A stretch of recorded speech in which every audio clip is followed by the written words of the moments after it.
दिल्ली की इस राजनीति में आरोप प्रत्यारोप के दौर के बीच दिल्ली में इस वक्त बांग्लादेशी घुसपैठियों के खिलाफ जबरदस्त एक्शन जारी है और इसी कड़ी में दिल्ली से 5 घुसपैठियों को जो है वो गिरफ्तार किया गया है और अब आगे तैयारी ये है कि इन्हें इनके देश डिपोर्ट कर दिया जाए। रिपोर्ट आपको दिखाते हैं।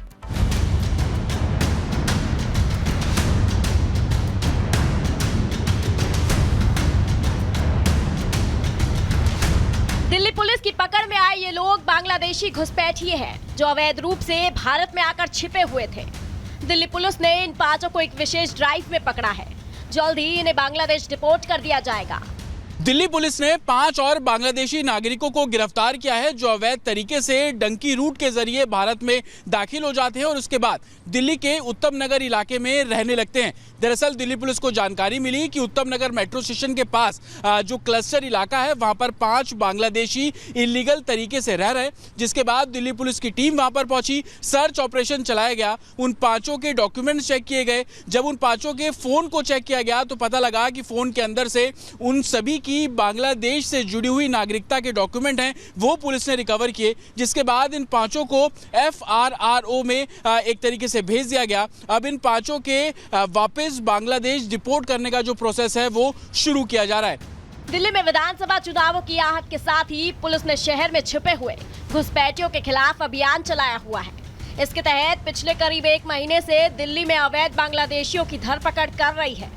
दिल्ली की घनी और मुस्लिम बहुल बस्तियों में ठिकाना बनाए हुए इन घुसपैठियों की तलाश की जा रही है। इसी के तहत दिल्ली में अवैध रूप से रह रहे 5 बांग्लादेशी पकड़े गए हैं। दिल्ली के उत्तम नगर इलाके में अवैध रूप से 5 घुसपैठिया रह रहे थे। मोबाइल फोन कागजात चेक करने से इनकी बांग्लादेशी पहचान साबित हुई। 5 संदिग्धों को विदेशी पंजीकरण कार्यालय में पेश किया गया। अब 5 घुसपैठियों को बांग्लादेश डिपोर्ट करने की कार्रवाई की जाएगी। दिल्ली पुलिस का कहना है कि अवैध तरीके से बांग्लादेश के नागरिक भारत में आकर रह रहे हैं और खास तौर पर दिल्ली के अलग अलग इलाकों में रह रहे हैं। उनको पकड़ने के लिए अलग अलग मुहिम चलाई जा रही है और पिछले 4 दिनों की बात करें तो अभी तक 40 से भी ज्यादा बांग्लादेशियों की पहचान की गई है और उनको वापस बांग्लादेश डिपोर्ट करने का जो प्रोसेस है वो तेजी से शुरू किया जा रहा है। हालांकि दिल्ली पुलिस का कहना है कि लगातार इस तरीके की मुहिम ग्राउंड पे चल रही है। आपको बता दें कि 19 नवंबर 2024 से दिल्ली में छिपे बैठे घुसपैठियों के खिलाफ पुलिस का अभियान चल रहा है, जिसके तहत करीब 1.5 दर्जन बांग्लादेशियों को पकड़ा जा चुका है। इन बांग्लादेशियों की डिपोर्ट करने की प्रक्रिया भी शुरू कर दी गई है। दिल्ली पुलिस की यह ड्राइव आगे भी जारी रहेगी। इस ड्राइव के तहत घनी बस्तियों में संदिग्धों की पहचान की जा रही है। घर घर जाकर दस्तावेजों की जाँच की जा रही है। छोटे छोटे गेस्ट हाउसों में भी पड़ताल की जा रही है। घुसपैठियों के मददगारों पर भी शिकंजा कसा जा रहा है। जाली दस्तावेज बनाने वालों के खिलाफ भी मुहिम चल रही है। 3 दिन पहले ऐसे ही एक गैंग का पर्दाफाश किया गया था जो कि बांग्लादेशियों को जाली दस्तावेजों के सहारे भारत में बसने में मदद करता था। गिरोह का सरगना भी बांग्लादेशी था जो 1 दशक पहले अवैध रूप से आकर भारत में रह रहा था। दिल्ली में ठिकाना बनाने के बाद आरोपी ने बांग्लादेशी घुसपैठियों को बसाने का धंधा शुरू कर दिया था। इसके अलावा भी कई बांग्लादेशियों की धरपकड़ की गई है जो वीजा खत्म होने के बाद लौटने के बजाय दिल्ली में ही छिपे हुए थे। पुलिस के रुख से साफ है कि दिल्ली में अवैध घुसपैठियों के खिलाफ यह मुहिम और तेज होगी। Bureau report, Republic Bharat. तो चलिए दर्शकों, अब आगे बढ़ेंगे और बात उस हत्याकांड की करेंगे जिसका जिक्र हर देशवासी की जुबान पर है। दरअसल चंदन गुप्ता हत्याकांड में 28 दोषी ऐसे हैं जिनको उम्र कैद की सजा सुना दी गई है, लेकिन सवाल उस 130 पन्नों की रिपोर्ट का जिस रिपोर्ट ने अब इस पूरे हत्याकांड में कई सवाल खड़े कर दिए हैं, वो सवाल हैं क्या? ध्यान से सुनिएगा।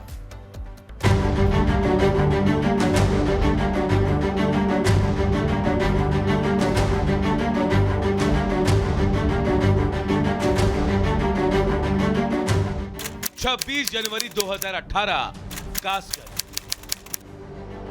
यह वही दिन था जब तिरंगा यात्रा के दौरान एबीवीपी कार्यकर्ता चंदन गुप्ता की गोली मारकर हत्या कर दी गई थी। अब करीब 6 साल बाद चंदन को इंसाफ मिला। लखनऊ की एनआईए कोर्ट ने 2 दिन पहले यानी 3 जनवरी को 28 दोषियों को उम्र कैद की सजा सुनाई। एनआईए कोर्ट को और सभी लोगों को हम धन्यवाद देते हैं। सारे अभियुक्तों को जो है आजीवन कारावास की सजा सुनाई गई है। इस फैसले को ऐतिहासिक बताते हुए कोर्ट ने स्पष्ट किया कि यह मामला अचानक हुए झगड़े का नहीं बल्कि एक सुनियोजित साजिश का हिस्सा था। वहीं एनआईए कोर्ट के फैसले के बाद इस मामले को लेकर जो खुलासा हुआ वो बेहद चौंकाने वाला है। चंदन गुप्ता मर्डर केस में बड़ा खुलासा, विदेशी फंडिंग से लड़ा गया कासगंज दंगे का केस, 130 पेज के ऑर्डर में पाकिस्तान लंदन का जिक्र। एनआईए कोर्ट लखनऊ ने कहा जांच होनी चाहिए। जी हां, इस केस के फैसले के वक्त एनआईए कोर्ट ने जो कुछ कहा वो चौंकाने वाला है। 130 पन्नों के विस्तृत फैसले में विदेशी फंडिंग और एनजीओ के जरिए इस केस को लड़ने की बात सामने आई। लखनऊ के एनआईए कोर्ट ने शनिवार को जारी किए गए 130 पन्ने के विस्तृत आदेश में यह सामने आया। आरोपी पक्ष ने पाकिस्तान और अन्य विदेशी संगठनों की फंडिंग से जुड़े एनजीओ के माध्यम से अपना केस लड़ा। कोर्ट पर दबाव बनाने की कोशिश की गई।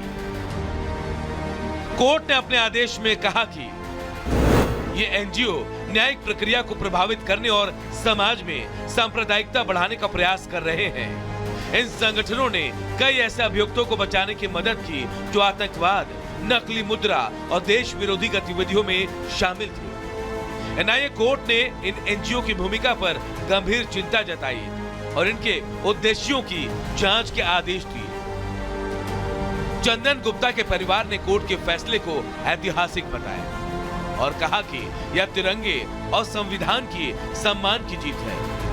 वहीं विदेशी संगठन और एनजीओ के खुलासे पर चंदन के पिता सुशील गुप्ता ने हैरानी जताई और गृह मंत्रालय से जांच की मांग की। मैं इस बात से अचंभित था कि इतने बड़े वकील कर लेते थे ये, जो जिनकी ईयरिंग एक ईयरिंग 5-5 लाख रुपए की थी। इनकी जांच होनी चाहिए।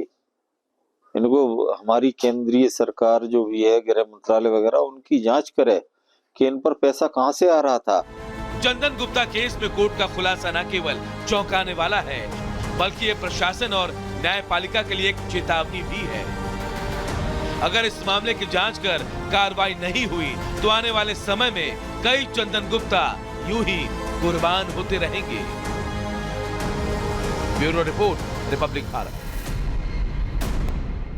तो चंदन गुप्ता की मौत के बीच सजा और सजा के बीच अब तमाम सवाल। दरअसल वो 130 पन्ने की रिपोर्ट और उस रिपोर्ट में जिन विदेशी एनजीओज का नाम है उसका जिक्र अगर करें तो सबसे पहला NGO alliance for justice and accountability जो न्यूयॉर्क से ताल्लुक रखता है, यानी वहां से भी मदद दी गई है।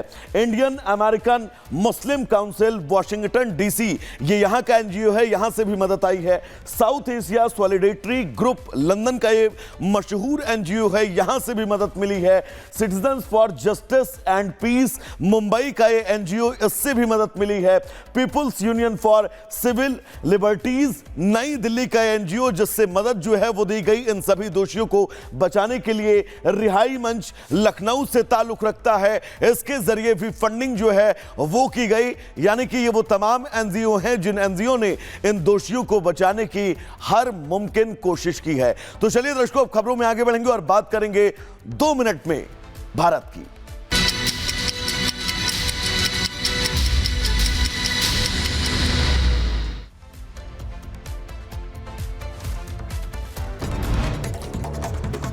उत्तर प्रदेश के कुशीनगर में कई झोपड़ियों में लगी भीषण आग, इलाके में मची अफरा तफरी, घरों में रखा सामान जलकर राख, देर से पहुंच रही फायर ब्रिगेड की गाड़ी। शिमला के मेहंदी इलाके के जंगल में भीषण आग।